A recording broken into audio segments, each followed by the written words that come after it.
Bonjour, Karine Azzopardi est journaliste.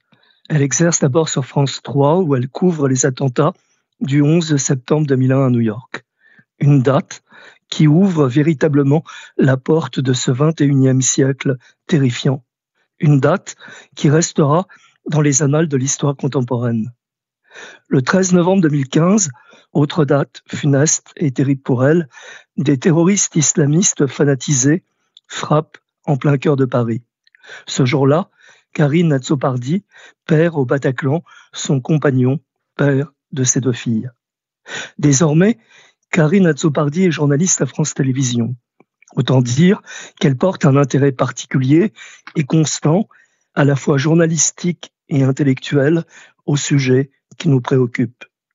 C'est ainsi qu'en septembre 2023, elle fait paraître aux éditions Plomb un essai instruit, engagé et percutant, intitulé « Quand la peur gouverne tout », avec comme sous-titre « Wokisme, extrême gauche, extrême droite, islamisme ». Tâche difficile et ô combien délicate.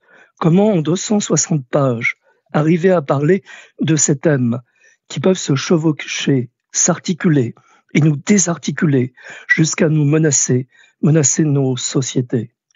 En premier lieu, cette tâche devait être nourrie d'une documentation sérieuse, avec des notes précises, aller aux sources, citer méticuleusement ce que fait l'auteur. Il s'agit ensuite d'analyser des phénomènes complexes, et cela passe par des définitions précises. Wokisme, islamisme, que recouvrent exactement ces termes? Que disent-ils? De quoi précisément s'agit-il? Karine Azzopardi les définit avec exactitude. Elle prévient aussi. Il faut combattre la pression exercée pour empêcher d'utiliser un certain vocabulaire. Comme si le wokisme et l'islamisme ne pouvaient être nommés de crainte de déranger la bonne conscience progressiste. Karine Azzopardi écrit, je cite, « Par-delà le fait que l'utilisation de ces 2 mots, wokisme et islamisme, est inflammable dans le débat public, les mouvements auxquels ils correspondent sont aussi reliés, et pas seulement en France. » Elle a raison, car le wokisme met en accusation constante. Il déconstruit, pulvérise. Il est aussi une aubaine pour une nouvelle génération d'islamistes qui maîtrisent les codes woke. Il est une aubaine pour toutes celles et tous ceux qui affirment que les Blancs sont les seuls oppresseurs et que, je cite, le système d'oppression blanc est à déconstruire. Pour ces militants endoctrinés, les discriminations raciales seraient l'unique facteur explicatif des inégalités sociales.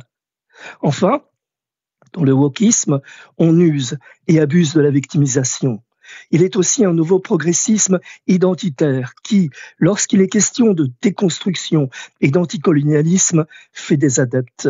Des adeptes qui ont des certitudes absolues et prêchent dans leur bergerie, comme s'il s'agissait presque d'une nouvelle religion, avec ses gourous et ses fidèles aux ramifications multiples.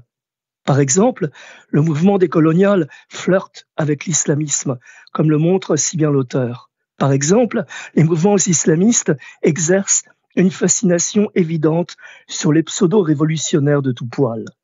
Chantage à l'islamophobie, voire à l'islamophobie d'État, féminisme islamiste, accusation anti-blasphème, antisionisme radical, universalisme jeté aux orties pour le substituer à un prétendu universalisme islamiste, menaces et chasse aux sorcières, chasse aux juifs. Hélas, tout y passe et le constat est terrible. S'il s'agit de prévenir, d'alerter et de dire, Karine Azzopardi fait œuvre utile dans ce livre dont je rappelle le titre, « Quand la peur gouverne tout » et dont je recommande vivement la lecture. En effet, aujourd'hui, la peur gouverne tout.